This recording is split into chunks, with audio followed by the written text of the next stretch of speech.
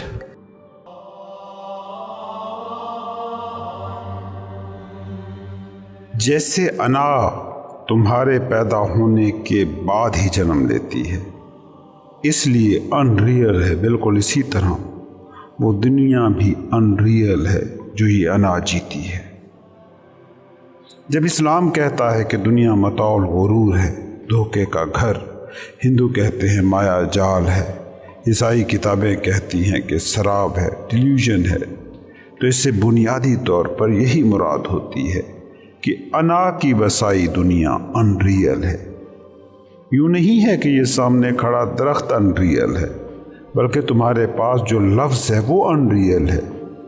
کبھی تم نے درخت سے پوچھا کیا وہ بھی خود کو درخت کہتا ہے؟ تمہاری یہ انائی دنیا حقیقت نہیں ہے، یہ بس ذہن کا رچایا ہوا ایک تھیٹر ہے۔ مائنڈ چیزوں کو ویسے نہیں دیکھ پاتا جیسی وہ ہیں، بلکہ یہ انہیں دیکھتا ہے جیسی وہ انہیں دیکھنا چاہتا ہے۔ اور جب دماغ دیکھتا ہے کہ چیزیں ویسی نہیں ہیں جیسے اس کے مطابق ہونی چاہیے، تو اس سے وہ تخلیق کرتا ہے دکھ، پین، انزائٹی۔ اب دکھ سے تم بچنا چاہتے ہو، مگر یہ نہیں دیکھ پاتے کہ جس نے کسی چیز کو خوشی مانا ہے وہ کبھی دکھ سے بچ ہی نہیں سکتا، کیونکہ مائنڈ کی، انائی دنیا کی نیچر ہے ڈوئل، سنویت زدہ۔ اس میں دوسرا موجود ہی ہے، اس میں دوسرا موجود ہوتا ہے تو ہی پہلا سمجھ میں آتا ہے۔ اس میں سفید کی موجودگی ضروری ہے سیاہ کو بیان کرنے کے لیے، اس میں سکھ کو سمجھنے کے لیے دکھ ضروری ہے۔ دماغ کی پرسیوڈ ہر چیز سکے کی طرح کام کرتی ہے۔ جب تم کسی سکے کو خوشی کہہ کر پکڑتے ہو تو اس سکے کا دوسرا رخ یعنی دکھ بھی تم نے پکڑ لیا۔ دکھ سکھ کا سایہ ہے، جسم پکڑا ہے تو سایہ بھی تم نے قبول کر ہی لیا۔ جب تم کسی شخص کو قبول کر لیتے ہو تو اس کے سائے کو بھی تمہیں قبول کرنا پڑتا ہے۔ کیا کبھی تم نے ایسا کیا کہ کسی کو کھانے کی دعوت دی ہو اور دروازے پر اسے کہا ہو کہ آپ خود تو اندر آ جاؤ مگر آپ کے سائے کو اندر آنے کی اجازت نہیں ہے، تم بیوی کو یا شوہر کو قبول کرتے ہو تو اس سے جڑی خوشیاں ہی نہیں پکڑتے، اس سے جڑے غم بھی تو پکڑ لیتے ہو۔ تم نوکری کو پکڑتے ہو، جس وقت پکڑتے ہو اس وقت لگتا ہے کہ تم مضبوط معاشی مستقبل پکڑ رہے ہو، مگر یہ نہیں دیکھ پاتے کہ اس نوکری سے جڑے مسائل کو بھی تم نے پکڑ لیا ہے۔ خوشی کیا ہے؟ اندھیرے میں باہر جانے کا راستہ ڈھونڈنا۔ غم کیا ہے؟ کہ اس تلاش میں دروازہ نہ ملے بلکہ دیواروں سے ٹکراتا سر ملے۔ مگر اس بات کو سمجھو کہ دروازہ اندھیرے میں ٹٹولنے سے کبھی ملے گا ہی نہیں، کیونکہ دروازہ وہ جگہ ہے جہاں دیوار ہے ہی نہیں، وہ روشنی ہے۔ دروازہ ملے گا جاگنے سے۔ تم آنکھیں بند کرو اور کمرے سے باہر نکلنے کا راستہ ڈھونڈو گے تو دیواروں سے تو سر ٹکرے گا۔ صوفی کہتا ہے جس نے یہ خیال چھوڑ دیا کہ دوسرے سے اسے کوئی سکھ ملے گا، اسے دوسرے سے اب غم بھی نہیں مل سکتا۔ انلائٹنمنٹ انسان کا یہی جاگ جانا ہے۔ اس نے جانا کہ سکھ کسی سے نہیں مل سکتا۔ ایک ہی تو ڈیلیوژن ہے، ایک ہی تو سراب ہے یہ جسے تم دنیا کہتے ہو، اور وہ یہ کہ دوسرے سے سکھ ممکن ہے۔ شوہر سے یا بیوی سے یا باپ سے یا بھائی سے یا بیٹی سے یا بیٹے سے، دوست سے یا محبوب سے، عہدے سے یا دولت سے، ملک کا صدر بن جانے سے، دوسرے سے سکھ کی یہ توقع جب پوری ہو جائے تم کہتے ہو خوشی، اور دوسروں سے باندھی توقعات جب پوری نہ ہوں اسے تم کہتے ہو غم۔ یہ ہے دماغ کی سلبیت، یہ ہے مائنڈ کی دنیا۔ کبھی غور کیا ہے خود پر؟ اگر تم یہ سوچ لو کہ دوسرے کے دکھ میں تمہارا سکھ ہے تو تم دوسرے کو دکھ دینے پر بھی تل جاتے ہو۔ اور تمہاری یہ آج کی جو دنیا ہے نا، اس کو دیکھو، یہاں یہی ہو رہا ہے۔ اپنے ارد گرد موجود لوگوں کو دیکھو، سب ایک دوسرے کو دکھ دے رہے ہیں۔ کیوں؟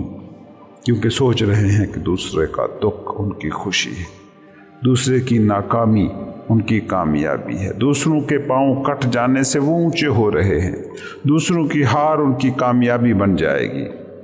تم یہ جو بڑے بڑے محل نما گھر بناتے ہو، ان کے پیچھے چھپی نفسیات پر کبھی سوچا؟ تمہارے محلے کا اگر ہر گھر شاندار اور محل جیسا ہو تو محل جیسے گھر میں رہنے کا خواب تمہیں کوئی خوشی نہیں دے پائے گا۔ اگر ہر کوئی کروڑ پتی ہو تو امیر بننے کی تمہاری ساری دوڑ بے مزہ ہو جائے۔ تمہاری خوشی ہے یا غم، اسے کبھی غور سے دیکھنا، وہ دوسرے سے جڑا ہے۔ تمہارا سکھ ہو یا دکھ، وہ ہمیشہ تم سے باہر ہے۔ انسان سوچتا ہے کہ دوسرے سے سکھ ملے گا، مگر صرف دکھ ہی ملتا ہے، اور دوسرے کو بھی ہم دکھ ہی دے پاتے ہیں۔ جو یہ جانتا ہے وہی بس اس کھیل کے پیچھے چھپے سچ کو جانتا ہے۔ جس نے یہ جان لیا اس کی سمت مڑ گئی، وہ دنیا میں بھاگنے کی بجائے خود میں اتر گیا، اپنے باطن میں اتر گیا۔ وہ اپنے اندر اپنے گھر کو ڈھونڈنے لگا، وہ اپنے اندر اپنا سکھ ڈھونڈنے لگا، کیونکہ اس نے یہ جان لیا کہ باہر تو سکھ نہ ملا ہے نہ ملے گا۔ شاید جو باہر نہیں ہے وہ اندر ہو۔ اور پتہ ہے مزے کی بات کیا ہے؟ جنہوں نے بھی سکھ اپنے اندر ڈھونڈا وہ کبھی خالی ہاتھ نہیں لوٹے، وہ بھر کر لوٹے، مکمل ہو کر لوٹے، اتنے بھر کے لوٹے کہ خود ہی سکھ سے لطف نہ لیا، انہوں نے اس کو لٹایا بھی، انہوں نے بانٹا بھی۔ ایسا خزانہ ان کے ہاتھ لگا جو بانٹنے سے ہر دم بڑھتا ہی رہا۔ تم نے صوفیوں کی زندگی پر کبھی سوچا؟ اگر سوچا ہوتا تو جان جاتے کہ ان کا راز بس ایک ہے، ان کے اندر دنیا نہیں رہتی، وہ دنیا کے اندر رہتے ہیں۔ ایک واقعہ یاد آیا۔ ایک ریاست تھی پرانی، اس کا ایک نواب تھا۔ وہ ایک فقیر کا مرید تھا۔ فقیر جنگل میں جھونپڑی میں رہتا تھا۔ ایک دن نواب صاحب جنگل کی سیر کو گئے تو فقیر سے کہا کچھ دن آپ میرے ساتھ چل کر محل میں کیوں نہیں رہتے؟ فقیر نے کہا چلو چلتے ہیں۔ نواب صاحب تو ہکا بکا رہ گئے کہ میں نے بس ایک بار کہا اور یہ تیار بھی ہو گیا، لیکن ان کے اندر فقیر کی جو عزت تھی وہ اس فکرے سے تقریباً ختم ہو گئی۔ نواب نے سوچا کہ یہ بھی ہماری ہی طرح کا بندہ ہے، اس نے تو کچھ بھی تردد نہیں کیا، محل کے لیے دوڑ پڑا۔ فقیر پر نواب کا ایمان ڈول چکا تھا، لیکن چونکہ اب وہ خود ہی کہہ چکا تھا تو پیچھے کیسے ہٹتا۔ فقیر جا کر نواب کے گھر رہنے لگا، ریشم و کمخاب کے بستر پر سونے لگا، شاندار قیام و دام سے لطف لینے لگا۔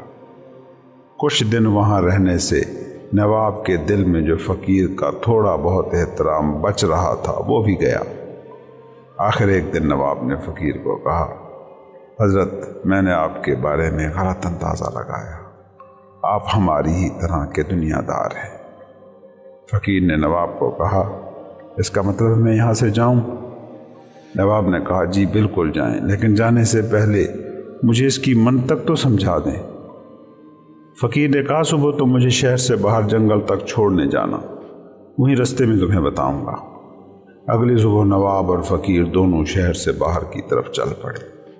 کافی چلنے کے بعد نواب نے کہا حضرت بتا دیجئے میں واپس جاؤں؟ فقیر نے کہا تھوڑا تو چلو۔ وہ چلتے رہے۔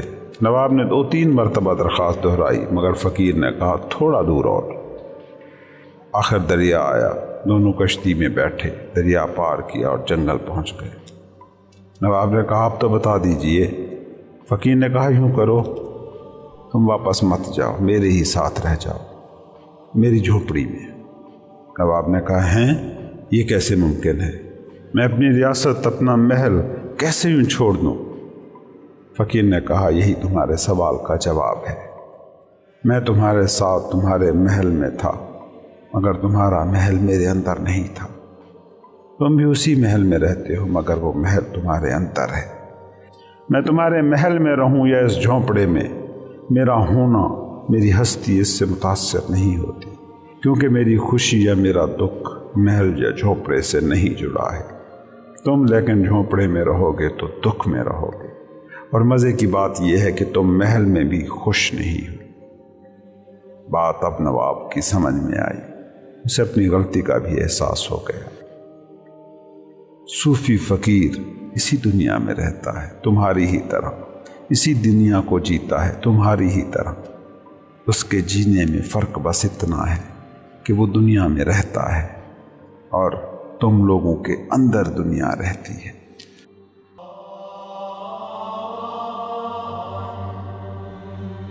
یہ حادثاتی صدی ہے اور اس حادثاتی صدی کے حادثاتی آدمی کا سب سے بڑا مسئلہ یہ ہے کہ وہ دوہری اذیت کا شکار ہے۔ یہ جانتا ہے اور بہت خوبی سے جانتا ہے کہ سکون رک جانے میں ہے مگر یہ دوڑنے پر مجبور ہے۔ کیوں؟ کیونکہ انا اس کو چلا رہی ہے، اور انا ہے کیا؟